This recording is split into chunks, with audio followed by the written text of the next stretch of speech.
भाग 5 यूनियन संघ अनुच्छेद 52 से 151।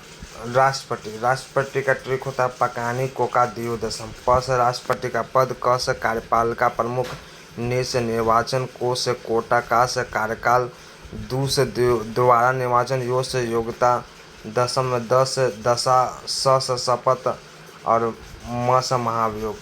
52, 53, 54, 55, 56, 57, 58, 59, 60, 61। अनुच्छेद 52। राष्ट्रपति का पद। राष्ट्रपति देश का औपचारिक प्रमुख होता है। औपचारिक प्रमुख के रूप में राष्ट्रपति का पद ब्रिटेन से लिया गया है। अनुच्छेद 53। कार्यपालिका प्रमुख। कार्यपालिका का औपचारिक प्रधान राष्ट्रपति होता है, अर्थात सभी कार्य राष्ट्रपति के हस्ताक्षर के बाद किए जाएंगे।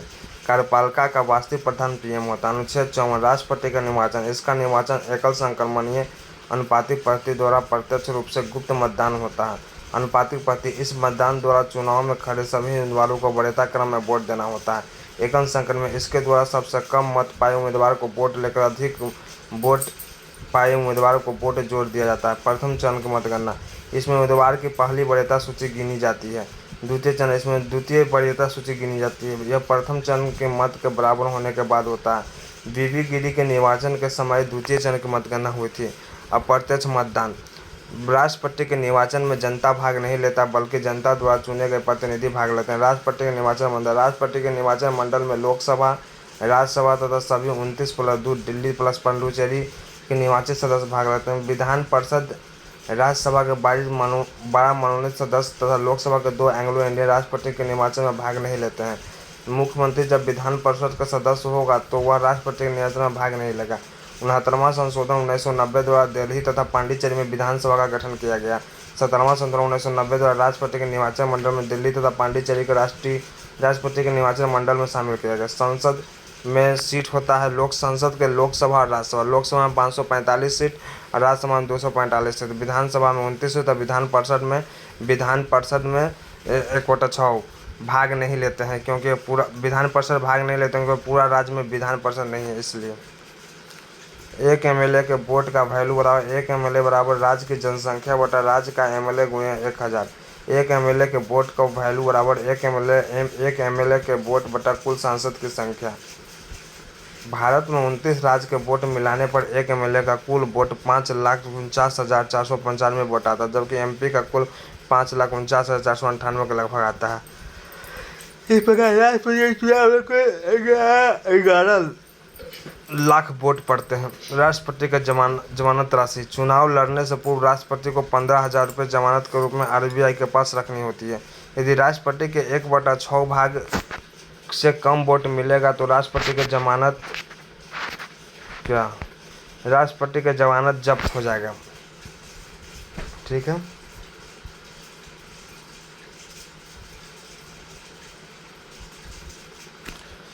इसे जमानत जब्त होना कहते हैं, यह अपमान का स्थिति है। अनुच्छेद 55। इसमें राष्ट्रपति कोटा है, कुल वोट बट्टे कुल प्रत्याशी +1+1। अनुच्छेद 56। राष्ट्रपति के कार्यकाल के बारे में बताया गया। राष्ट्रपति का कार्यकाल 5 वर्ष का होता है। यदि राष्ट्रपति का पद 5 वर्ष से पहले खाली हो जाता है तो नया राष्ट्रपति 5 वर्ष के लिए आता है, न कि बचे हुए कार्यकाल के लिए। अमेरिका का राष्ट्रपति का चुनाव 4 वर्षों के लिए होता है। अनुच्छेद 57। एक ही राष्ट्रपति दोबारा निर्वाचित हो सकते हैं। अब तक डॉक्टर राजेंद्र प्रसाद ही दोबारा निर्वाचित हुए हैं। अनुच्छेद 58। योग्यता। वह भारत का नागरिक हो, 35 वर्ष की आयु हो, लोकसभा के सदस्य बनने की योग्यता हो, 50 प्रस्तावक हो, 50 अनुमोदक हो। अनुच्छेद 59। दशाएं एवं शर्त। पागल या दिवालिया न हो, लाभ के पद पर न हो, संसद या विधानमंडल में किसी भी सदस्य न हो। यदि कोई सदस्य राष्ट्रपति के निर्वाचित हो गया तो उसे शपथ लेने से पूर्व अपने सदन की सदस्यता त्यागनी पड़ती है। सरकारी नौकरी लाभ का पद कहलाता है। संसद, मंत्री, विधायक लाभ का पद नहीं है, ये जनता का सेवक है। अनुच्छेद 60। राष्ट्रपति को शपथ दिलाने का कार्य सर्वोच्च न्यायालय के मुख्य न्यायाधीश करती है। इसकी अनुपस्थिति में सुप्रीम कोर्ट से 30 न्यायाधीशों में वरिष्ठ न्यायाधीश दिलाएंगे न्यायिक शक्ति। अनुच्छेद 72 के अंतर्गत राष्ट्रपति की क्षमा शक्ति। यहाँ राष्ट्रपति क्षमा करने से पूर्व गृह मंत्रालय की सलाह लेता है। यह 5 प्रकार के किसी भी सज़ा को माफ़ कर सकता है। क्षमा। जब राष्ट्रपति किसी भी सज़ा को पूरी तरह माफ़ करता है उसे क्षमा कहते हैं। लघुकरण। इसमें राष्ट्रपति सज़ा की प्रकृति को बदल देते हैं किंतु समय नहीं घटाते हैं। जैसे फांसी की सज़ा को आजीवन कारावास, 10 साल के कठोर कारावास को 10 साल का साधारण कारावास। प्रतिहार। इसमें राष्ट्रपति समय घटाता है किंतु प्रकृति नहीं। 10 साल के कठोर कारावास को 5 साल का कारावास। इसका प्रयोग फांसी की सज़ा पर नहीं हो सकता। विराम, किसी कैदी का स्वास्थ्य उचित नहीं है तो उसकी सज़ा पर राष्ट्रपति कुछ समय के लिए रोक लगा देते हैं। प्रतिलंबन, राष्ट्रपति जब फांसी की सज़ा को कुछ समय के लिए रोक लगता है तो उसे प्रतिलंबन कहते हैं। यह इसलिए लगाया जाता है कि कैदी दया याचिका अपील कर सकें। राष्ट्रपति सिविल कोर्ट तथा सेना के कोर्ट दोनों सज़ा माफ़ कर देते हैं, जबकि राज्यपाल केवल सिविल कोर्ट की सज़ा माफ़ कर सकता है। मौत की सज़ा राज्यपाल को छोड़कर। राज्यपाल भी सज़ा माफ़ कर सकता है किंतु फांसी एवं सेना की सज़ा को माफ़ नहीं कर सकता। अमेरिकी राष्ट्रपति भी सेना की सज़ा को माफ़ नहीं कर सकता। सैन्य शक्ति, तीनों सेना का प्रधान होता है, अतः यह किसी देश के युद्ध या विराम की घोषणा करता है। राजनीतिक शक्ति, भारत के राजदूत को विदेश में भेजता है या विदेशी राजदूत को भारत में आने की अनुमति देता है। विदेश जाने वाला मंत्री राष्ट्रपति से अनुमति लेकर जाते हैं। राष्ट्रपति की आपातकालीन शक्तियाँ। राष्ट्रपति का अनुच्छेद 352, जब किसी विदेशी आक्रमण हो जाए या सशस्त्र विद्रोह हो जाए तो मंत्रिमंडल के सिफारिश पर राष्ट्रपति राष्ट्रीय आपात की घोषणा करता है। घोषणा 30 दिन के अंदर संसद के दोनों सदनों द्वारा राष्ट्रीय आपात का अनुमोदन करना आवश्यक है। यदि राज्यसभा कर दिया तथा लोकसभा भंग हो गई तो नई लोकसभा 30 दिन के भीतर अनुमोदन करेगी। दोनों सदनों में अनुमोदन मिलने के बाद आपात 6 माह तक लागू अनुमोदन का अनंत काल तक बढ़ाया जा सकता है।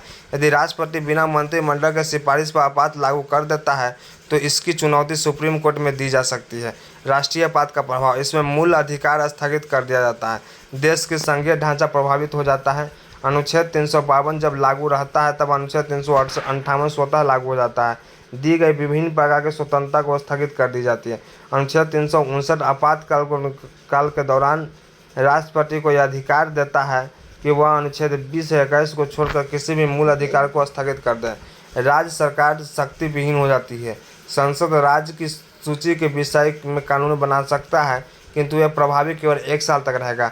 अनुच्छेद 352 में पहली बार मंत्रिमंडल शब्द की चर्चा है। अब तक 3 बार राष्ट्रीय आपात लग चुका है।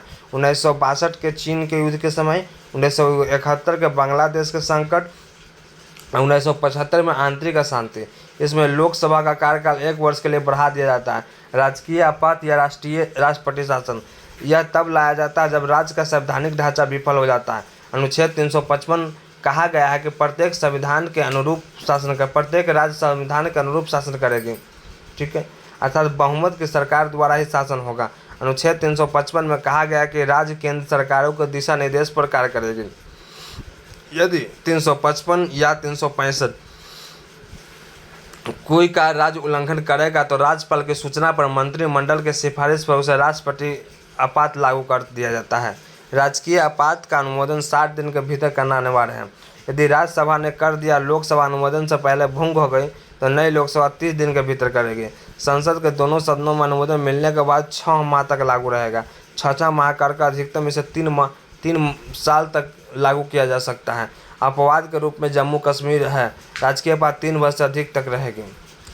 पहली बार राजकीय आपात पंजाब में PEP 1952 में लागू हुआ। राजकीय आपात का प्रभाव, राज्य की सारी शक्तियाँ राज्यपाल के हाथ में चली जाती है।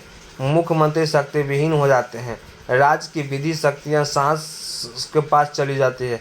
राज्य की बजट संसद में प्रस्तुत होने लगता है। राजकीय आपात के दौरान हाई कोर्ट के कार्य प्रभावित नहीं होते हैं। वित्तीय आपात, अनुच्छेद 360, इसे USA के संविधान से लिया गया है। इसे तब लाया जाता है जब देश की वित्तीय स्थिति काफ़ी खराब हो गया। इसे मंत्रिमंडल के सलाह पर राष्ट्रपति लाते हैं। संसद के दोनों सदनों द्वारा 60 दिन के अंदर अनुमोदन करना अनिवार्य है। यदि राज्यसभा अनुमोदन कर दिया और लोकसभा भंग हो गई तो नई लोकसभा 30 दिन के भीतर अनुमोदन करेगी। एक बार अनुमोदन मिलने के बाद जब तक संसद नहीं हटती तो यह नहीं हटता है। यह अभी तक लागू नहीं हुआ है। राष्ट्रपति के वेतन को छोड़कर शेष सारी सरकारी कर्मचारियों का वेतन काट लिया जाता है। सरकारी खर्च में कटौती की जाती है। टैक्स बढ़ा दिया जाता है। राष्ट्रीय आपात, अनुच्छेद 352, अनुमोदन, संसद का अनुमोदन 30 दिन का, नई लोकसभा 30 दिन। राजकीय अनुपात, अनुच्छेद 356, संसद का अनुमोदन 60 दिन के अंदर, नई लोकसभा 30 दिन के अंदर। वित्तीय आपात, अनुच्छेद 360, संसद का अनुमोदन 60 दिन के अंदर, नई लोकसभा 50 दिन के अंदर। राष्ट्रपति की विवेकाधिकार शक्ति, इस शक्ति का प्रयोग राष्ट्रपति अपनी इच्छा अनुसार करते हैं। इसका प्रयोग लोकसभा के त्रिशंकु होने पर किया जाता है। अगर किसी को बहुमत न मिले तो करते हैं। जब लोकसभा में किसी को बहुमत नहीं मिलता है तो राष्ट्रपति किसी भी दल के नेता को पीएम घोषित कर देते हैं और 30 दिन के भीतर बहुमत सिद्ध करने को कहते हैं। यदि उसने 30 दिन के भीतर बहुमत सिद्ध कर दिया तो पीएम होगा, अन्यथा दोबारा चुनाव होगा। राष्ट्रपति को वीटो शक्ति। जब विधेयक को रोकने की शक्ति को वीटो शक्ति कहते हैं। ये 3 प्रकार के होते हैं। अत्यंतकारी वीटो। राष्ट्रपति जब विधेयक को पूरी तरह रद्द कर देता है तो उसे अत्यंतकारी वीटो कहते हैं। अब यह समाप्त हो चुका है। निलंबनकारी वीटो। राष्ट्रपति जब पुनः विचार के लिए लौटता है। Pocket veto. जब राष्ट्रपति किसी विधेयक पर न अपना हस्ताक्षर करे, न ही उसे पुनः विचार के लिए लौटाए, बल्कि उसे अपने ही पास रख ले तो उसे पॉकेट वीटो कहते हैं। डाक संशोधन विधेयक 1986 पर राष्ट्रपति ज्ञानी जैल सिंह ने जेब पॉकेट वीटो का प्रयोग किया था। विशेषाधिकार शक्ति। विशेषाधिकार शक्ति। राष्ट्रपति पर दीवानी मुकदमा चलाया जा सकता है, किंतु फौजदारी मुकदमा कार्यकाल के समय नहीं चलाया जा सकता है। कार्यकाल समाप्ति के बाद चलाया जा सकता है, अर्थात यह अनुच्छेद 14 का उल्लंघन है। राष्ट्रपति किसी भी केंद्रीय विश्वविद्यालय के महाकुल अधिपति होते हैं। अनुच्छेद 61 राष्ट्रपति का महाभियोग। महाभियोग शब्द केवल राष्ट्रपति के लिए प्रयोग हो सकता है। यह प्रक्रिया यूएसए के संविधान से लिया गया है। अब तक किसी भी राष्ट्रपति पर महाभियोग नहीं लगाया गया है। राष्ट्रपति पर महाभियोग किसी भी सदन से प्रारंभ हो सकता है और जिस सदन से महाभियोग प्रारंभ करना उस सदन का 1/4 सदस्य अनुमोदित करेंगे। अनुमोदन मिलने के बाद वह सदन 2/3 बहुमत से महाभियोग को पारित करेंगे। जब एक सदन महाभियोग पारित कर देता है तो दूसरा सदन में भेजने से 14 दिन पूर्व इसकी सूचना राष्ट्रपति को दी जाती है। ठीक है। अब है उपराष्ट्रपति। अनुच्छेद 52 से लेकर 61 तक राष्ट्रपति। पकानी को का दियोदशम। अब 62 छोड़ दो, 63 से लेकर 63 से लेकर 69 तक, 63 से लेकर 69 तक हो जो उपराष्ट्रपति। उसरा निका चूस उस उपराष्ट्रपति के पद। सभापति राष्ट्रपति कार्यवाहक राष्ट्रपति हो गया। नि से निर्वाचन। का से कार्यकाल। चू से चुनाव के समय और से शपथ। 69 में शपथ है। अनुच्छेद 63 राष्ट्रपति के पद की चर्चा जो यूएसए के संविधान से लिए गए हैं। अनुच्छेद 64 राष्ट्रपति ही राज्यसभा का सभापति होता है, किंतु वह राज्यसभा का सदस्य नहीं होता। उपराष्ट्रपति को वेतन सभापति होने के नाते दिया जाता है। अनुच्छेद 65 और राष्ट्रपति की अनुपस्थिति में उपराष्ट्रपति कार्यवाहक राष्ट्रपति का कार्य करता है और इस दौरान राष्ट्रपति के सभी शक्तियों का प्रयोग करता है, किंतु इस दौरान वह उपराष्ट्रपति का कार्य नहीं करेगा। अनुच्छेद 66 निर्वाचन। उपराष्ट्रपति का निर्वाचन जो एकल संक्रमणीय अनुपातिक पद्धति द्वारा होता है। उपराष्ट्रपति का निर्वाचन में संसद के दोनों सदन के सभी सदस्य भाग लेते हैं, चाहे वो मनोनीत हो या निर्वाचित। राज्य के विधानमंडल उपराष्ट्रपति के निर्वाचन में भाग नहीं लेते हैं। उपराष्ट्रपति के निर्वाचन खड़े होने के लिए योग्यता। वह भारत का नागरिक हो, पागल या दिवालिया न हो, 35 वर्ष की आयु पूरा कर चुका, लाभ के पद पर न हो, 20 पछतावा 20 अनुमोदक हो और 15,000 रुपये को जमानत राशि हो और राज्यसभा का सदस्य बनने योग्य हो। उसरा नी का कार्यकाल। राष्ट्रपति का कार्यकाल समानता 5 वर्ष का। उपराष्ट्रपति का कार्यकाल समानता 5 वर्ष का होता है, किंतु उसके उत्तराधिकारी का निर्वाचन नहीं हुआ है तो वह तब तक अपने पद पर रहेगा जब तक उत्तराधिकारी निर्वाचित न हो सके। 5 वर्ष से पहले भी महाभियोग द्वारा हटाया जा सकता है। उसरा नी का चू से चुनाव। उपराष्ट्रपति का महाभियोग। यह राज्यसभा का सभापति होता है। इस कारण उपराष्ट्रपति पर महाभियोग राज्यसभा के से ही प्रारंभ होगा। महाभियोग प्रक्रिया का प्रारंभ करने के लिए 1/4 मत की आवश्यकता होती है। जब यह राज्यसभा इसे पारित कर दे तो लोकसभा में भेजने से 14 दिन पूर्व इसकी सूचना उपराष्ट्रपति को दी जाती है ताकि वो अपनी बात रख सके। यदि लोकसभा भी 2/3 बहुमत से पारित कर दे तो उपराष्ट्रपति पर महाभियोग कंप्लीट समझा जाएगा और उपराष्ट्रपति को हटा दिया जाएगा। ठीक है। अनुच्छेद 68 उसरा निका चू। उपराष्ट्रपति के चुनाव को यथाशीघ्र कराने की चर्चा है, अर्थात इसकी निश्चित कोई सीमा नहीं दिया गया है। शपथ। उपराष्ट्रपति को शपथ दिलाने का राष्ट्रपति करता है। 17 वैसा आकस्मिक स्थिति जिसकी चर्चा संविधान में नहीं है और उस कारण से राष्ट्रपति का पद खाली है तो इस स्थिति में राष्ट्रपति के कार्यवाहक राष्ट्रपति का कार्य करेंगे। उपराष्ट्रपति ही कार्यवाहक राष्ट्रपति का कार्य करेंगे। ठीक है। जैसे स्वास्थ्य खराब हो गया, अपहरण इत्यादि। अनुच्छेद 62, 63, 64 का है। अनुच्छेद 71 राष्ट्रपति या उपराष्ट्रपति के विवादों सुप्रीम कोर्ट में सुलझाएगा। अनुच्छेद 71 में कहता है कि राष्ट्रपति और उपराष्ट्रपति विवादों को कहाँ सुलझाएगा? सुप्रीम कोर्ट का। अनुच्छेद 72 राष्ट्रपति के विभिन्न प्रकार के समाधान शक्तियाँ हैं। अनुच्छेद 74 संघ की कार्यपालिका कार्य प्रणाली को आसान बनाने के लिए राष्ट्रपति कानून बनाएगा। अनुच्छेद 74 राष्ट्रपति को सलाह देने के लिए एक मंत्रिपरिषद होगा जिसका अध्यक्ष पीएम होगा, अर्थात मंत्रिपरिषद प्रधानमंत्री के अधीन होते हैं। अनुच्छेद 15 मंत्रियों के बारे में अन्य उपबंध तथा मंत्रियों की नियुक्ति पीएम की सलाह पर राष्ट्रपति करते हैं। 1861 ईस्वी में भारत के लॉर्ड कैनिंग ने विभागीय प्रणाली के लागू कर दिया। इसके तहत भारत के विभिन्न कार्यों को अलग अलग विभागों में बांट दिया गया, इन्हें मंत्री को सौंप दिया गया। मंत्रिपरिषद, इसमें 4 प्रकार के मंत्री होते हैं। कैबिनेट मंत्री, या किसी भी विभाग का सबसे बड़ा मंत्री होता है और ये अपने विभाग के सभी फैसले लेने के लिए स्वतंत्र होता है। राज्य मंत्री, प्रत्येक विभाग में एक राज्य मंत्री होता है, यह कैबिनेट मंत्री के सहायक है। यह हर एक राज्य में नहीं होता है, यह हर एक विभाग में होता है। राज्य मंत्री, जिस विभाग में कैबिनेट मंत्री किसी कारण से अनुपस्थित रहता है उस विभाग को राज्य मंत्री को स्वतंत्र प्रभार कहा जाता है। उप मंत्री, यह सबसे छोटा स्तर का मंत्री है, यह राज्य मंत्री की सहायता करता है। जब किसी विभाग को दूसरे विभाग के कैबिनेट मंत्री को सौंप दिया जाता है तो उसे अतिरिक्त प्रभार कहते हैं। मंत्रिमंडल, इसमें केवल उच्च श्रेणी के मंत्री ही भाग लेते हैं। इसमें कैबिनेट मंत्री तथा राज्य मंत्री स्वतंत्र प्रभार आते हैं। मंत्रिमंडल शब्द की सर्वप्रथम प्रयोग अनुच्छेद 352 में की गई है। प्राइम मिनिस्टर, मंत्रिमंडल तथा मंत्रिमंडल दोनों का अध्यक्ष होते हैं। सुपर कैबिनेट, अर्थशास्त्री के संस्थान ने योजना आयोग को सुपर कैबिनेट कहा है। किचन कैबिनेट, प्रधानमंत्री के सगे संबंधी को किचन कैबिनेट कहा जाता है। कौन सी किचन कैबिनेट? मंत्रिपरिषद के विभाग वितरण पीएम की इच्छा के अनुसार होता है। यह लोकसभा के प्रति उत्तरदायी होता है, जिसका मंत्री किसी भी सदन का हो सकता है। यह लोकसभा में बैठ सकता है, मतदान के समय अपने सदन में चला जाता है। मंत्री व्यक्तिगत रूप से राष्ट्रपति के प्रति उत्तरदायी होते हैं। मंत्रिपरिषद का अध्यक्ष पीएम होता है, अतः पीएम के मृत्यु त्यागपत्र से मंत्रिपरिषद भंग होता है। जब नया पीएम पुनः मंत्रिपरिषद का गठन करेगा, जब नया पीएम आएगा तो पुनः मंत्रिपरिषद करना है। इस स्थिति में लोकसभा भंग नहीं होगा, अर्थात दोबारा चुनाव नहीं होगा। दोबारा चुनाव तभी होगा जब बहुमत 273 सीट से कम हो जाएगी। बहुमत सिद्ध करने के लिए गठबंधन भी किया जाता है। बीजेपी के नेतृत्व में एनडीए और कांग्रेस के नेतृत्व में यूपीए, ठीक है। यूपीए या एनडीए के अलावा बनाया गया गठबंधन तीसरा मोर्चा है। प्रधानमंत्री की शक्तियाँ, यह योजना आयोग, राष्ट्रपति, राष्ट्रीय विकास परिषद, राष्ट्रीय एकता परिषद, मंत्रिमंडल, मंत्रिपरिषद, राष्ट्रीय एकता परिषद, मंत्रिमंडल, मंत्रिपरिषद का अध्यक्ष होता है। प्रधानमंत्री की शक्तियाँ, यह योजना आयोग, राष्ट्रीय विकास परिषद, राष्ट्रीय एकता परिषद, मंत्रिमंडल तथा मंत्रिमंडल परिषद, राष्ट्रीय एकता परिषद, मंत्रिपरिषद का अध्यक्ष होता है। पीएम कैग महानवादी मंत्री ईटीसी की नियुक्ति संबंधित सिफारिश राष्ट्रपति को भेजते हैं। पीएम कैग महानवादी मंत्री ईटीसी की नियुक्ति संबंधित सिफारिश राष्ट्रपति को भेजते हैं। मोर्ले नामक विद्वान ने पीएम को समकक्षों में सबसे प्रथम कहा था। म्यूर नामक विद्वान ने राज्य रूपी जहाज को स्टीयरिंग व्हील मंत्रिमंडल को कहा था। बिना संसद के सदस्य बने ही कोई व्यक्ति 6 माह तक पीएम या मंत्री रह सकता है, किंतु 6 माह के भीतर उसे संसद की सदस्यता लेनी होगी।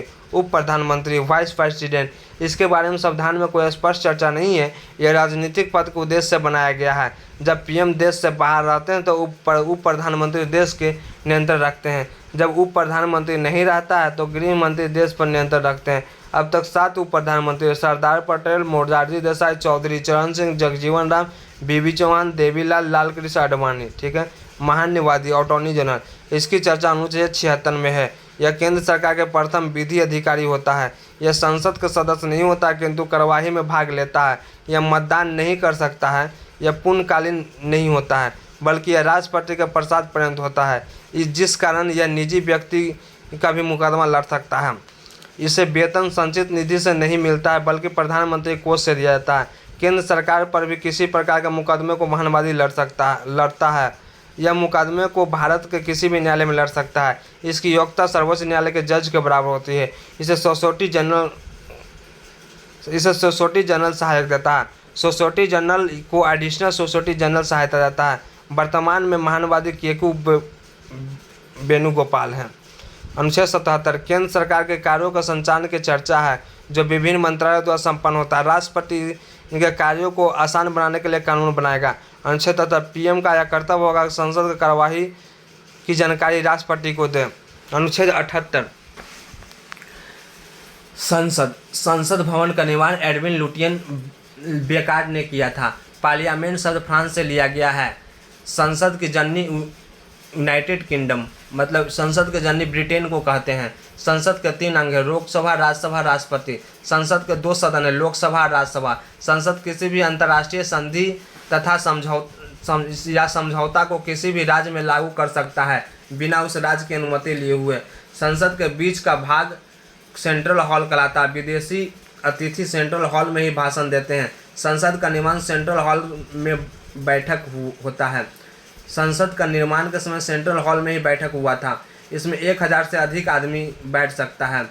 1927 में यह बनना शुरू हुआ था। राज्यसभा, इसका विघटन नहीं हो सकता, जिस कारण इसे अस्थायी सदन या उच्च सदन कहते हैं। इसके निर्वाचन में जनता भाग नहीं लेती है, अतः इसे अप्रत्यक्ष मतदान कहते हैं। इसमें मंत्रिमंडल नहीं बैठते हैं और न ही इसके बहुमत के आधार पर पीएम बनते हैं, अतः इसे द्वितीय सदन कहते हैं। किसी भी राज्य का शक्ति किसी भी राज्य से राज्यसभा का चुनाव लड़ सकता है। किसी भी राज्य का व्यक्ति किसी भी राज्य से राज्यसभा का चुनाव लड़ सकता है। मनमोहन सिंह पंजाब के हैं, वो असम से चुनाव लड़े थे। राज्यसभा के चर्चा अनुच्छेद 80 में है, जबकि अनुच्छेद 80 के कम में राष्ट्रपति इसे 12 सदस्यों का मनोनीत करते हैं जो विज्ञान, कला, साहित्य क्षेत्र में अच्छे हों। राज्यसभा के सदस्यों का कार्यकाल 6 वर्ष का होता है, किंतु इसके सभी सदस्यों का निर्वाचन एक ही बार में नहीं होता है। प्रत्येक 2 वर्ष में 1/3 सदस्य निर्वाचित होते हैं। राज्यसभा 6 वर्ष, 2 वर्ष का चुनाव। राज्य में अधिकतम 250 सदस्य होते हैं, किंतु पीओके पर पाकिस्तान का कब्जा का वर्तमान में 245 है।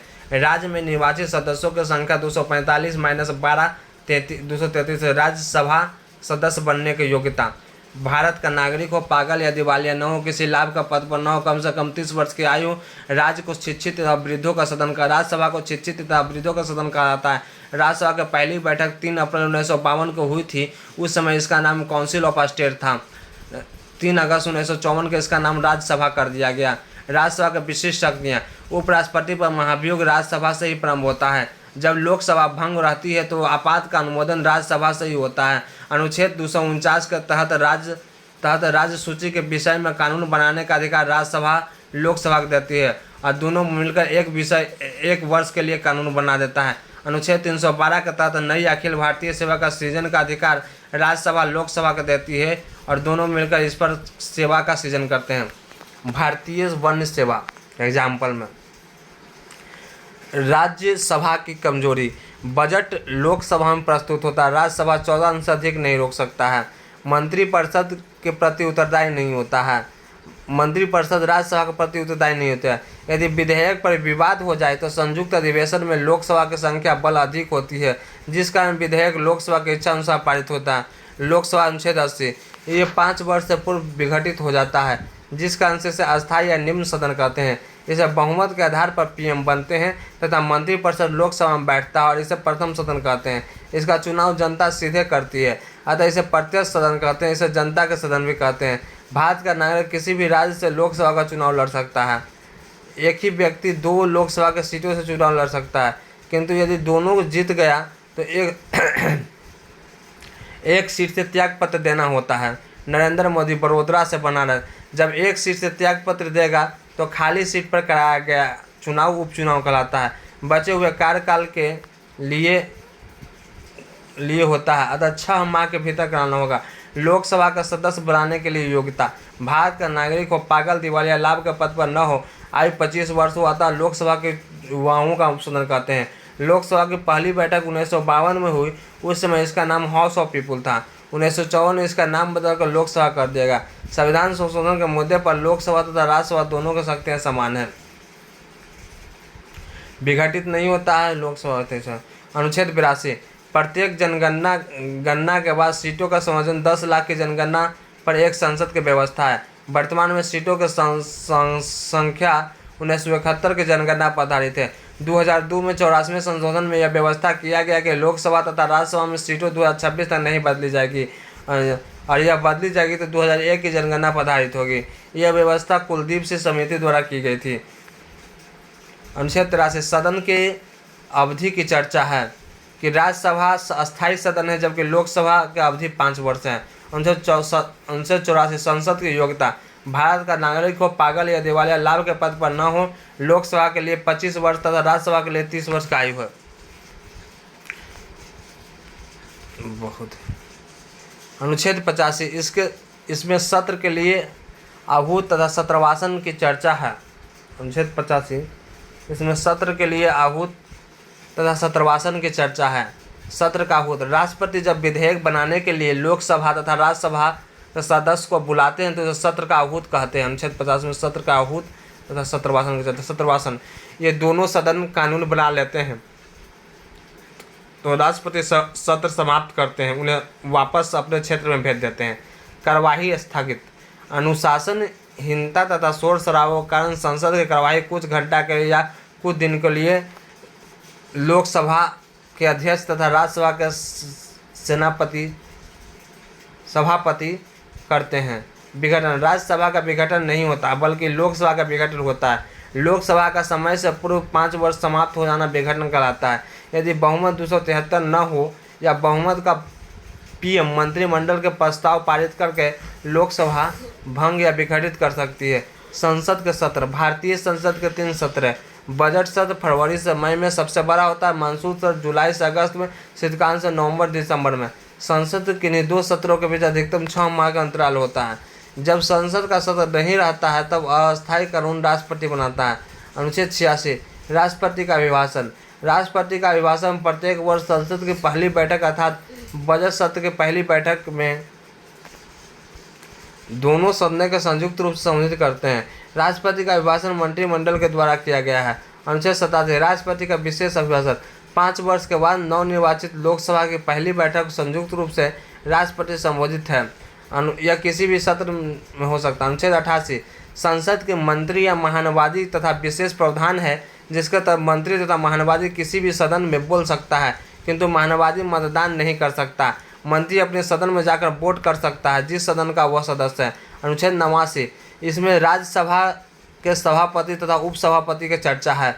राज्यसभा के सभापति किसी भी सदन के सदस्य नहीं होता है क्योंकि वह भारत का उपराष्ट्रपति होता है। सभापति राज्यसभा का पदेन होता है अर्थात राज्यसभा में वह सर्वोपरि होता है। सभापति अपने मत का प्रयोग नहीं करते हैं किंतु जब पक्ष तथा विपक्ष मत का बराबर हो तो सभापति अपने मत देते हैं और उनका मत निर्णय ला देता है जिसे निर्णायक मत कहते हैं।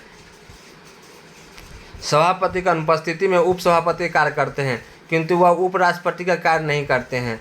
राज्यसभा अपने सदस्यों में से ही उपसभापति को चुनते हैं अतः उपसभापति राज्यसभा का ही सदस्य होता है। जब सभापति तथा उपसभापति दोनों अनुपस्थित रहे तो राज्यसभा में 5 वरिष्ठ सदस्यों में से एक राष्ट्रपति द्वारा चुना गया व्यक्ति अस्थायी सभापति होगा। अनुच्छेद 93 इसमें लोकसभा के अध्यक्ष की चर्चा तथा उपाध्यक्ष की चर्चा है। लोकसभा अपने सदस्यों में से एक को अध्यक्ष तथा एक को उपाध्यक्ष चुन लेती है। अध्यक्ष लोकसभा का पदेन होता है। अध्यक्ष तथा उपाध्यक्ष दोनों लोकसभा के सदस्य होते हैं।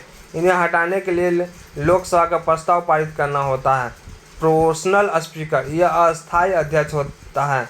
यह निर्वाचित सदस्यों को शपथ दिलाता है। अध्यक्ष तथा उपाध्यक्ष निर्वाचित करता है। अध्यक्ष तथा उपाध्यक्ष अलग से शपथ नहीं लेते हैं बल्कि एक समान सदस्य के रूप में प्रोपोर्शनल स्पीकर के द्वारा शपथ लेता है। जब अध्यक्ष तथा उपाध्यक्ष चुन लिया जाता है तो प्रोपोर्शनल स्पीकर हट जाता है। प्रोपोर्शनल स्पीकर उसे बनाया जाता है जो लोकसभा का वरिष्ठ हो। अध्यक्ष की शक्तियाँ, लोकसभा की बैठक का नियंत्रण करना, कोई विधेयक धन विधेयक है या नहीं इसका निर्धारण करना लोकसभा का सचिवालय का अध्यक्ष के अधीन होता है। विदेश जाने वाले संसद प्रतिनिधि का नाम संयुक्त स्पीकर करते हैं। गणपूर्ति 1/10 सीट का अभाव में लोकसभा की कार्यवाही को अध्यक्ष रोक देता है। संयुक्त अधिवेशन की अध्यक्षता में लोकसभा अध्यक्ष करते हैं। संसद के विभिन्न समितियों के सदस्य की नियुक्ति अध्यक्ष करते हैं। अध्यक्ष अपने मत का प्रयोग नहीं करते हैं किंतु पक्ष तथा विपक्ष में मत बराबर होने पर निर्णायक मत देते हैं। अध्यक्ष की दंडात्मक शक्तियाँ, अनुशासनहीनता करने पर अध्यक्ष निलंबित कर देते हैं। यदि कोई सदस्य बिना अनुमति के 7 दिनों तक अनुपस्थित रहता है तो उसकी सदस्यता रद्द कर दी जाती है। दल बदल के आधार पर सदस्यता रद्द कर जाती है। अनुच्छेद 98 संसद का सचिवालय। अनुच्छेद 99 संसद की शपथ की चर्चा। अनुच्छेद 100 गणपूर्ति, किसी भी सदन की कार्यवाही शुरू करने के लिए 1/10 सदस्यों को होना आवश्यक है। इसके अभाव में सभापति तथा अध्यक्ष सदस्य के कार्यवाही रोक देते हैं। अध्यक्ष, उपाध्यक्ष, सभापति, उपसभापति क्या इन्हें संसद का अधिकारी कहते हैं। अनुच्छेद 100 गणपूर्ति। किसी भी संसद की कार्रवाई चालू रखने के लिए 1/10 सदस्य का होना आवश्यक है। इसके अभाव में सभापति या अध्यक्ष सदन की कार्रवाई रोक देते हैं। अध्यक्ष, उपाध्यक्ष, सभापति, उपसभापति क्या इन्हें संसद के अधिकारी कहते हैं। संविधान के संसदीय समिति। संसद को देश का बहुत सारा काम रहता है और उस काम को एक व्यक्ति कभी भी नहीं कर सकता, और हमारे संविधान का अनुच्छेद 18 कहता है कि लोकसभा के अध्यक्ष कार्यों को आसान बनाने के लिए अलग अलग कार्य हेतु अलग अलग सांसदों के एक ग्रुप बना देता है और उन्हें ग्रुप वाइज काम बांट देता है। इन्हीं ग्रुप को हम समिति कहते हैं। ग्रुप 2 प्रकार का होता है। संसदीय समिति अनुच्छेद 118 में है। गठन अस्थायी और अस्थायी। वित्तीय समिति, विभागीय समिति, जांच समिति, सदन समिति, अन्वेषण समिति, सेवा समिति। अस्थायी में पावर, संयुक्त पावर और संयुक्त होते हैं। अस्थायी यह प्रत्येक वर्ष गठित होती है और इसका कार्यकाल 1 वर्ष का लिए होता है और इसका गठन लोकसभा के अध्यक्ष करते हैं। अस्थायी समिति 6 प्रकार के होते हैं। पहला है वित्तीय समिति। यह पैसे की जांच करती है। ये 3 प्रकार के होते हैं। प्राक्कलन समिति, इसका गठन 1950 में हुआ। इसमें केवल लोकसभा के 30 सदस्य होते हैं, राज्यसभा के कोई भी सदस्य नहीं होते हैं। प्राक्कलन समिति यह सबसे बड़ी अस्थायी समिति है। इसमें कोई भी मंत्रिमंडल का सदस्य नहीं हो सकता। इसको बजट के बाद लाया जाता है। प्राक्कलन। लोक लेखा समिति, स्थापना 1921 में हुई थी। जनता का पैसा गलत जगह उपयोग नहीं हो, इसके लिए लोक लेखा समिति का गठन किया गया है। इस समिति का गठन 1921 के अधिनियम, जिसे मार्ले मिंटो सुधार के नाम से जाता है, इसके तहत किया गया। यह प्राक्कलन समिति के द्वारा निकाले गए धन को जांच करती है। इसमें कुल लोकसभा के 15 और राज्यसभा के 7 सदस्य, कुल 22 सदस्य होते हैं। 1967 में परंपरा लाई गई जिसमें कहा गया कि लोक लेखा समिति जो धन की जांच करेगा उसकी अध्यक्ष विपक्ष के नेता रहेगा। इसे प्राक्कलन समिति का जुड़वा बहन कहते हैं। कैग की रिपोर्ट की जांच करती है। यह कैग की रिपोर्ट की जांच करती है। लोक लेखा समिति अपनी रिपोर्ट लोकसभा को अध्यक्ष को देती है। लोक लेखा सरकारी उपक्रम समिति। इस समिति का गठन 1964 में की गई। इसका काम सरकारी कंपनी जैसे NTPC, group D, BSN, etc कंपनियों की जांच करती है। विभागीय समिति। विभागीय समिति कई प्रकार की होती है। अलग अलग विभागों के लिए कुछ विभागीय समिति होती है। जांच समिति। यह जांच समिति में जनता के समस्याओं को जांच के लिए समिति बनाई गई है और उसको लोकसभा के अध्यक्ष को बताती है कि जनता की ये सभी समस्याएं हैं और इस प्रकार विधेयक को बनाना चाहिए। संसद समिति की कई समितियां होती है। इसका काम सदन के लिए नियम कानून बनाना है और किसी विधेयक को कितने दिन में पारित करा लेना है, इसके लिए समय निर्धारित करना इस समिति का कार्य है। अन्वेषण समिति। इस समिति का मुख्य कार्य SC/ST के बारे में जांच करना है। सेवा समिति। इसका कार्य सांसदों का वेतन तथा आवास का निर्धारण करना है। अस्थायी समिति। अस्थायी में प्रवर, संसदीय, संयुक्त और संयुक्त संसदीय। प्रवर। इसका गठन विशेष काम के लिए विशेष परिस्थिति में किया जाता है। जब काम पूरा हो जाता है तो उसे काम को पूरा हो जाने के बाद इस समिति का भंग कर दिया जाता है। इसी कारण इसे हम अस्थायी समिति के नाम से जानते हैं। ये 2 प्रकार के होते हैं, प्रवर और संसदीय समिति। प्रवर समिति। जब किसी संसद विधेयक को बहुत ही ज़्यादा विवाद हो जाए तो इस विवाद को सुलझाने के लिए अध्यक्ष प्रवर समिति का गठन कर देते हैं। यह समिति किसी भी विधेयक को बहुत ही गहराई से जांच करती है ताकि यह विधेयक को गहन जांच करे। जैसे CA की कमेटी 3 माह के अंदर उसकी खामियां और सुधार की रिपोर्ट अध्यक्ष को सौंप देती है। तो इस तरह से इसका गठन किया जाता है। 2 तरह से इसका गठन किया जाता है। अगर लोक सीट के लिए अलग अलग, राज्यसभा के लिए अलग अलग हो तो इस प्रवर समिति कहते हैं। अगर दो सीट के लिए अलग अलग अलग और राज्यसभा के लिए अलग हो तो प्रवर समिति कहते हैं। लोकसभा 30, राज्यसभा के 30। अगर दो को मिलाकर हो तो संयुक्त प्रवर समिति का लोकसभा के 30 और राज्यसभा का 15।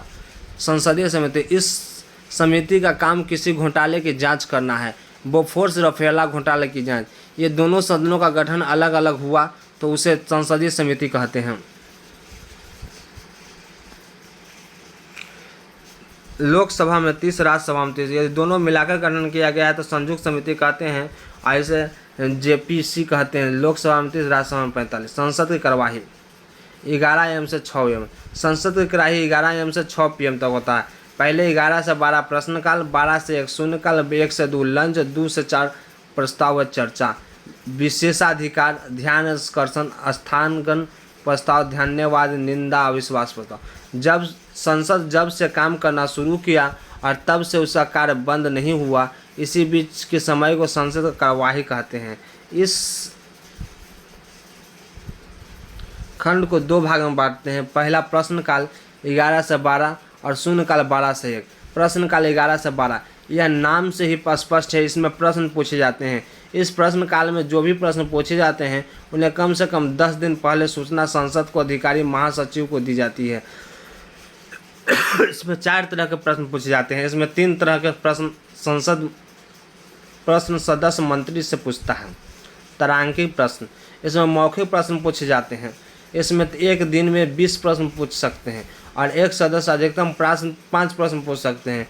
इसके स्पष्टीकरण के लिए पूरक प्रश्न भी पूछे जा सकते हैं। आंतरिक प्रश्न, इसमें कुछ लिखित प्रश्न पूछे जाते हैं। एक दिन में 230 प्रश्न को पूछे जा सकते हैं। अल्प सूचना प्रश्न, इसमें 10 दिन में कम दिनों में सूचना दे सकते हैं और इसका जवाब ओरल मिलता है। गैर सरकारी सदस्य से पूछे जाने वाला प्रश्न, जरूरी नहीं है कि मंत्री से ही प्रश्न पूछे जाएं। जो मंत्री नहीं है अर्थात गैर सरकारी है उन्हीं से भी प्रश्न पूछ सकते हैं कि आप अपने क्षेत्र में कौन सा कार्य किए हैं। शून्यकाल 12 से 1, इसमें बिना सूचना दिए ही प्रश्न पूछे जाते हैं। सबसे ज़्यादा हंगामा शून्यकाल में होता है। भारतीय मीडिया ने इसका नाम 1962 में शून्यकाल रख दिया था। लंच 1 से 2, संसद में भोजन IRCTC उपलब्ध कराती है। लंच के बाद सांसदों को बोलने का मौका दिया जाता है जिन्हें मौका नहीं मिला है। संसदीय प्रस्तावना 2 से 6, लंच के बाद 2 से 6 के बीच का समय होता है। इन्हें विभिन्न चर्चाएं तथा प्रस्ताव लाए जाते हैं। विशेषाधिकार प्रस्ताव, यह प्रस्ताव कोई भी संसद का सदस्य ला सकता है। यह तब लाया जाता है जब कोई मंत्री उसे अधूरी जानकारी या फिर मंत्री जानकारी छुपा लिया तो इसके खिलाफ विशेषाधिकार प्रस्ताव लाया जाता है। यह अधिकार को सहमति से लाई जाती है। अध्यक्ष को पूरी जानकारी देनी होती है। ध्यान आकर्षण प्रस्ताव, यह प्रस्ताव कभी भी कोई सदस्य ला सकता है। लोकहित और सार्वजनिक विषय पर संबंधित मंत्री को सूचित कराने के लिए लाया जाता है। कार्यस्थगन प्रस्ताव, किसी भी आपातकालीन या अविलंबन मुद्दे पर चर्चा के लिए इसे लाया जाता है। इसे लाने के लिए संसद में चल रही चर्चा को रोक दिया जाता है और आपातकाल के मुद्दे की चर्चा किया जाता है।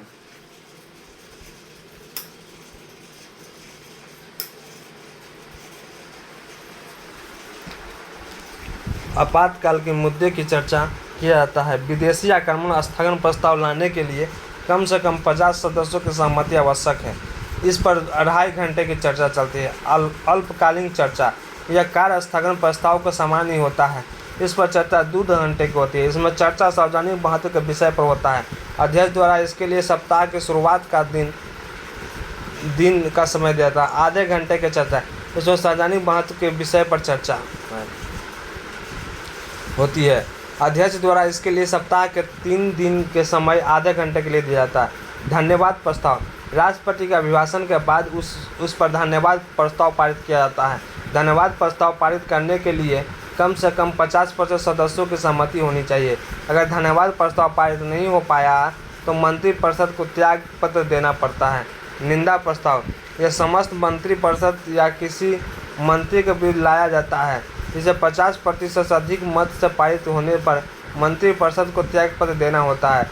यह तब लाया जाता है जब कोई मंत्री अपना कार्य ठीक से नहीं कर पा रहा है। अविश्वास प्रस्ताव, इसे लोकसभा में विपक्ष लाती है। इसे एक सत्र में एक बार लाया जाता है। अध्यक्ष अविश्वास प्रस्ताव पर चर्चा तभी कराता है जब तक कम से कम लोकसभा के 50 सांसद लिखित सहमति दे दें। अध्यक्ष पर यह दबाव बन जाता है कि 10 दिनों के भीतर उस पर चर्चा कराए। यदि अविश्वास प्रस्ताव 50% से पारित हो जाती है तो सरकार गिर जाती है और पुनः चुनाव होता है। पहली बार अविश्वास प्रस्ताव 1963 में जवाहरलाल नेहरू के विरुद्ध जेपी कृपलानी ने लाया था। अब तक 27 बार अविश्वास प्रस्ताव लाया गया। सर्वाधिक अविश्वास प्रस्ताव इंदिरा गांधी के विरुद्ध 15 बार लाया गया था। विश्वास प्रस्ताव यह लोकसभा के सत्ता पक्ष द्वारा लाया जाता है। इसमें बहुमत सिद्ध करना होता है। वैसे प्रधानमंत्री जो विश्वास मत हासिल नहीं कर सके, चौधरी चरण सिंह, बीबी गिरी, चंद्रशेखर और अटल बिहारी वाजपेयी। कटौती प्रस्ताव जब बहस बहुत ज़्यादा होने लगती है तो कटौती प्रस्ताव लाया जाता है। यह 4 प्रकार की होती है। साधारण कटौती, चर्चा को रोककर मतदान कराने के लिए जिस प्रस्ताव को लाते हैं उसे साधारण प्रस्ताव कहते हैं।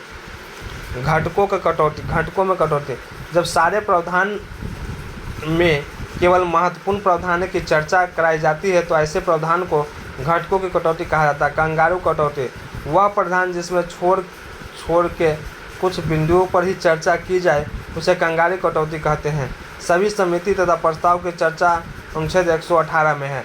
अनुच्छेद 107 किसी भी विधेयक को पुनः स्थापित तथा पारित करने की विधियाँ। कानून बनाने से पहले उसका रूपरेखा तैयार होता है, ड्राफ्टिंग कहते हैं। ये अधिकारी मसौदा बनाकर मंत्री को दे देता है। मंत्री इस मसौदा को संसद में लाते हैं और मसौदा को संसद में लाने की क्रिया को पूरा स्थापना या इंट्रोड्यूस कहते हैं और इसी मसौदों को विधेयक कहते हैं।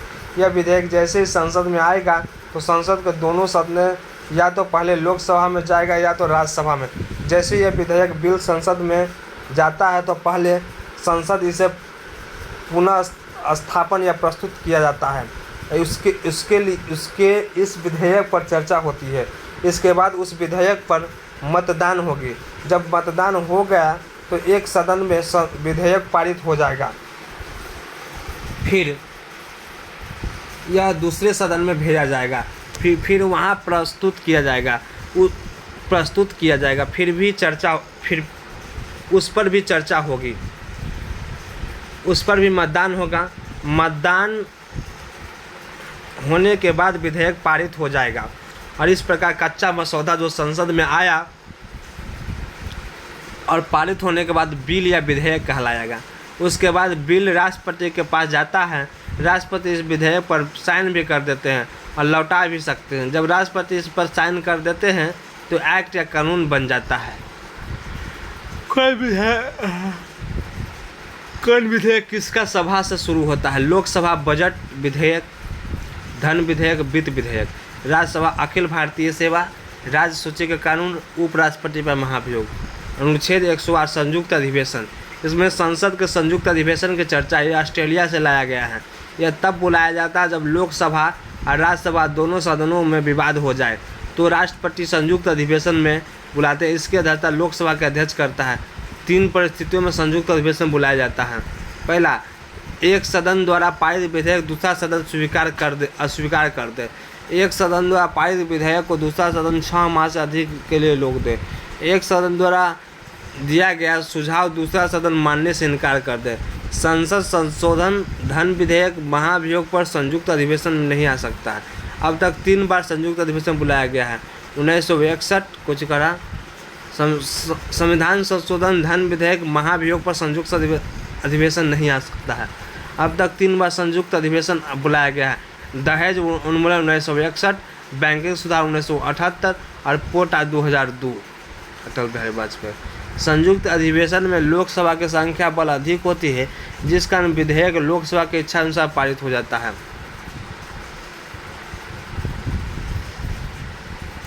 अनुच्छेद 109 धन विधेयक के बारे में विशेष प्रावधान। धन विधेयक को पहले लोकसभा में ही प्रारंभ होता है। राज्यसभा इसे 14 दिन से अधिक नहीं रोक सकता। धन विधेयक पर राज्यसभा द्वारा दिया गया सुझाव लोकसभा मानने के लिए बाध्य नहीं है। कोई विधेयक धन विधेयक हो या नहीं इसका निर्णय लोकसभा का अध्यक्ष करते हैं। धन विधेयक राष्ट्रपति के पूर्व अनुमति से ही लोकसभा में आता है और राष्ट्रपति के पूर्ण विचार के लिए नहीं लौटाया जा सकता है। अनुच्छेद 110 धन विधेयक की परिभाषा। संचित निधि पर भारतीय होने वाला विधेयक को धन विधेयक कहा जाता है। इसके द्वारा किसी टैक्स को बढ़ाने या घटाने वाला विधेयक आता है। सरकार को ऋण भी धन विधेयक में आता है। जुर्माना, लाइसेंस, स्थानीय टैक्स भी धन विधेयक नहीं है। अनुच्छेद 100 विधेयक पर राष्ट्रपति की अनुमति। किसी विधेयक पर राष्ट्रपति 3 प्रकार की प्रतिक्रिया देते हैं। अत्यंतकारी वीटो, इसके लिए राष्ट्रपति विधेयक को रद्द कर देते हैं। 42वें संशोधन 1976 संशोधन द्वारा समाप्त कर दिया गया। दूसरा है निलंबनकारी वीटो, इसके द्वारा राष्ट्रपति विधेयक को एक बार पुनः विचार के लिए लौटा सकते हैं। तीसरा है जेबी वीटो, इसके द्वारा राष्ट्रपति विधेयक पर हस्ताक्षर नहीं करते हैं। डाक संशोधन विधेयक पर ज्ञानी जैल सिंह। यूएसए में जब राष्ट्रपति निलंबनकारी वीटो को तहत विधेयक को पुनः विचार के लिए लौटाते हैं तो उस विधेयक को अधिक बहुमत से पारित करके भेजा जाता है, जिसे क्वालिफाइड वीटो कहते हैं। अनुच्छेद 112 में क्या है तो बजट है। इसमें बजट शब्द की चर्चा है। बजट का अर्थ होता है चमड़े का थैली। बजट में संविधान में बजट शब्द की चर्चा नहीं है, बल्कि इसके स्थान पर वार्षिक वित्तीय विवरण का चर्चा है। बजट लोकसभा में पहले प्रस्तुत करने का अधिकार राष्ट्रपति को, किंतु वे वित्त मंत्री या किसी भी अन्य मंत्री से प्रस्तुत करवाते हैं। ठीक है। बजट में केवल इस बात की चर्चा की जाती है कि कौन कौन सी विकासात्मक कार्य करना है। बजट एक वर्ष का राजस्व, प्रति आय या व्यय पर खर्च होती है। इसे आम बजट कहते हैं, संघीय बजट को भी कहते हैं। यह वित्त मंत्री केवल भाषण मात्र होता है, इसे धन नहीं निकाला जाता है। अंतरिम बजट, इसमें चुनाव भी वर्ष में लाया का लेखानुदान, इसे चुनाव के वर्ष में लाया जाता है। यह कुछ महीने के लिए होता है, न कि पूरे वर्ष के लिए। यह कुछ महीने के लिए होता है, न कि पूरे वर्ष के लिए। इसमें आय तथा व्यय के इसमें आय तथा व्यय दोनों की चर्चा है। इसमें केवल व्यय की चर्चा है। इसमें मिनी बजट कहते हैं, इसमें एडवांस भुगतान करते हैं। इसकी चर्चा अनुच्छेद 116 में है।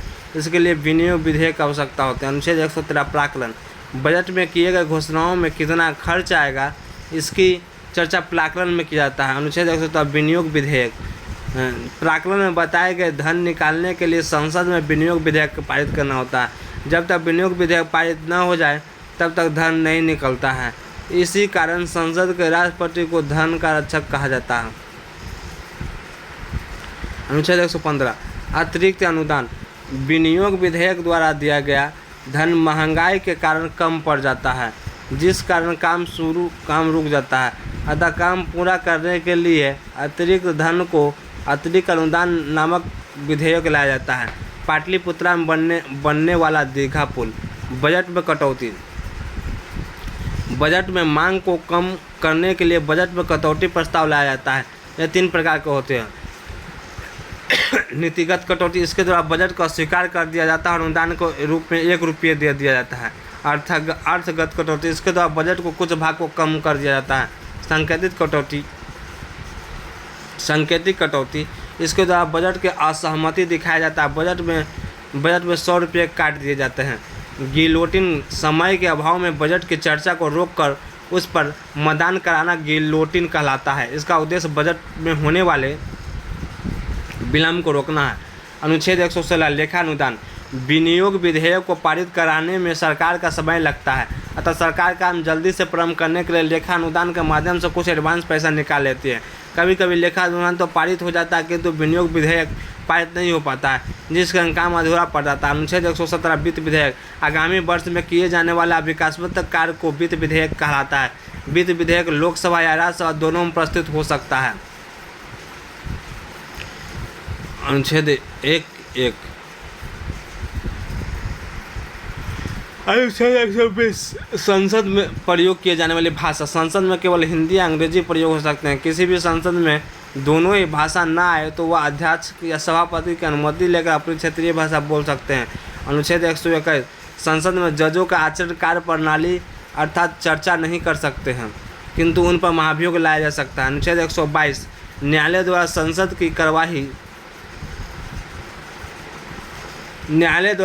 की कार्यवाही की जांच नहीं की जाएगी, किंतु विधेयक संवैधानिक है या नहीं इसकी जांच की जा सकती है। अनुच्छेद 123 राष्ट्रपति का अध्यादेश, जब राष्ट्रपति का कोई सत्र नहीं चला अर्थात कोई आपातकालीन कानून की ज़रूरत हो तो मंत्रिमंडल की सिफारिश पर राष्ट्रपति अस्थायी कानून बना देता है, जिसे अध्यादेश कहते हैं। अध्यादेश अस्थायी कानून है।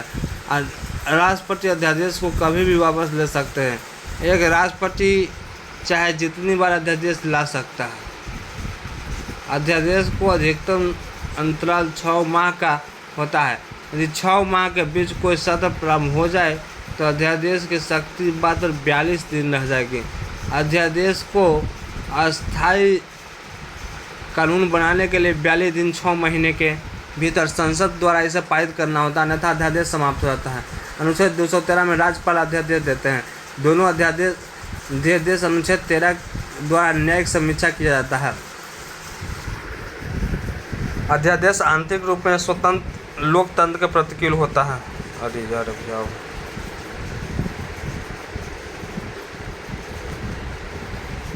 अनुच्छेद 143 राष्ट्रपति किसी भी मुद्दे पर सुप्रीम कोर्ट से सलाह मांग सकते हैं, लेकिन उस सलाह को मानने के लिए राष्ट्रपति बाध्य नहीं है। इसी कारण सुप्रीम कोर्ट भी हर मुद्दे पर सलाह देने के लिए बाध्य नहीं है। 1993 में राष्ट्रपति डॉक्टर शंकर दयाल शर्मा ने बाबरी मस्जिद राम जन्मभूमि के मामले पर सलाह मांगी, किंतु न्यायालय ने कोई सलाह नहीं दिया तथा सलाह देने से मना कर दिया। संविधान का अंतिम व्याख्याकर्ता सुप्रीम कोर्ट संविधान का अंतिम व्याख्याकर्ता सुप्रीम कोर्ट एक निष्पक्ष या स्वतंत्र संस्था है। यह अपनी निष्पक्षता बनाए रखने के लिए अपनी सभी नियुक्तियां स्वयं कराती है। सुप्रीम कोर्ट द्वारा एसएससी द्वारा नहीं कराती है। सुप्रीम कोर्ट के कर्मचारी का पदोन्नति, निलंबन तथा स्थानांतरण स्वयं सुप्रीम कोर्ट करती है। सुप्रीम कोर्ट के कर्मचारी तथा जजों का वेतन कंकसहित नीति से दिया जाता है। इससे संसद कटौती नहीं कर सकते हैं। CAG controller and auditor general नियंत्रक महालेखा परीक्षक अनुच्छेद 148 से 51। अनुच्छेद 148 में कैग की पद की चर्चा है। कैग की नियुक्ति प्रधानमंत्री की सलाह पर राष्ट्रपति करते हैं। कैग 65 वर्ष या 6 वर्ष के कार्यकाल तक अपने पद पर रहता है। यह राष्ट्रपति के प्रसाद प्रयाग नहीं है, बल्कि इसे हटाने के लिए महाभियोग जैसी प्रक्रिया लानी होती है।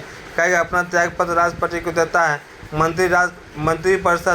मंत्रिपरिषद का कोई भी सदस्य कैग नहीं हो सकता। अनुच्छेद 149 कैग की शक्ति की चर्चा है।